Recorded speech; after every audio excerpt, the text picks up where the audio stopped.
Hi everybody, it's Miss Lorenz. I'm going to talk about Unit 3, Lesson 15. We're finding this percent of that.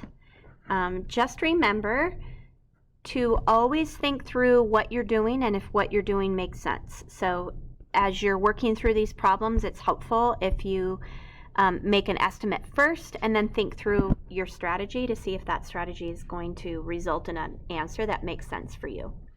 All right, the first one, a school held several evening activities last month, a music concert, a basketball game, a drama play, and literacy night. The music concert was attended by 250 people. How many people came to each of the other activities? So, part A, attendance at a basketball game was 30% of attendance at the concert. So we know that our answer has to be less than 250. So we're going to find 30% of 250 because it was 30% of the attendance at the concert. So I can easily find 10% of 250, and that's 25.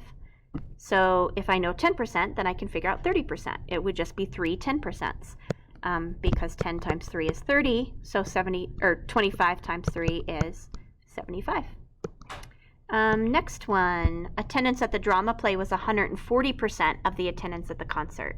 So I know I'm expecting an answer to be greater than 250 because 140% is greater than 100%. 100% would be 250, so we're looking at a number that's going to be greater. So I'm going to find 10% again. 10% of 250, of course, is 25. And then I know to get from 10 to 140, I would multiply 14. And 14 times 25 is 350. So let me circle these answers here. All right, next one. Attendance at a literacy night was 44% of attendance at the concert. So I'm looking at a number that would be somewhere around half, right? Because 44% is close to half. Half would be 50%. So I know it's going to be over 100, but not too far over 100. So I'm going to start with 10%. That's what that should say. 10%, of course, is 25, 10% of 250. So then I'm going to find 40% by just multiplying by 4, and now I'm at 100. So now I have to find 4%. This is how I found 4%, you guys. I found 1%. 1% of 25 is 2.5.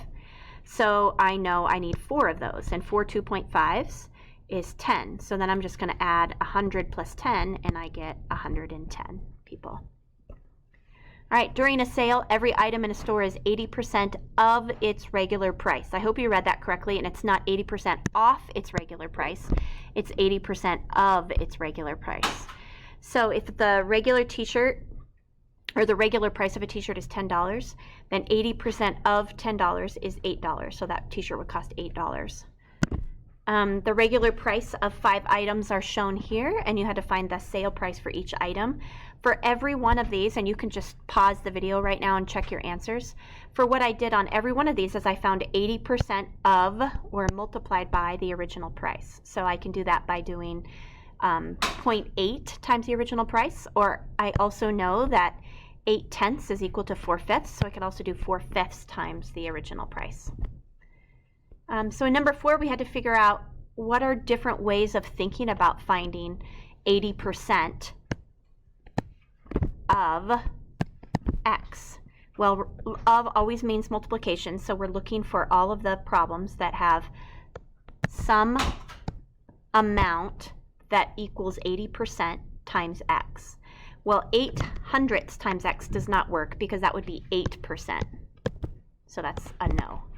80% does literally mean 80/100, so yes, that works. 8/10 is the same as 80%, so yes, that works. 8/10 of x, or times x. 4/10 does not work. So right up here, I showed you that I thought of this as 4/5 times x, not 4/10 times x, so that one doesn't work. 8/5 times x, that wouldn't work. That'd be 160%. That'd be double the amount. We don't want that. 4/5 times x, yes, we just said that that would work. 80 times x is not going to work because you can't just drop the percent sign. 80% is not equal to 80. It's equal to 0.80 or 0.8. So you can't drop the percentage and think that it's equal. So that doesn't work, and neither does 8. 8 is not the same as 80%, so neither of those work. but you could do 0.8 or 8/10 times x, so that works. Or you could, oh, and you can't do this one. This would be 8/100 or 8%, like that first one. So that one does not work either. All right, and then in number 5, you had to complete each statement. I'm just gonna let you pause the video right here and correct your work. If you have any questions on these problems, I suggest using your strategies like percent table and strip diagram to help you reason through them. What's really important here is not so much that you always get the right answer, is that you're understanding how to reason through these problems with a strategy that works for you. All right, thanks for listening, everybody. I hope that helped.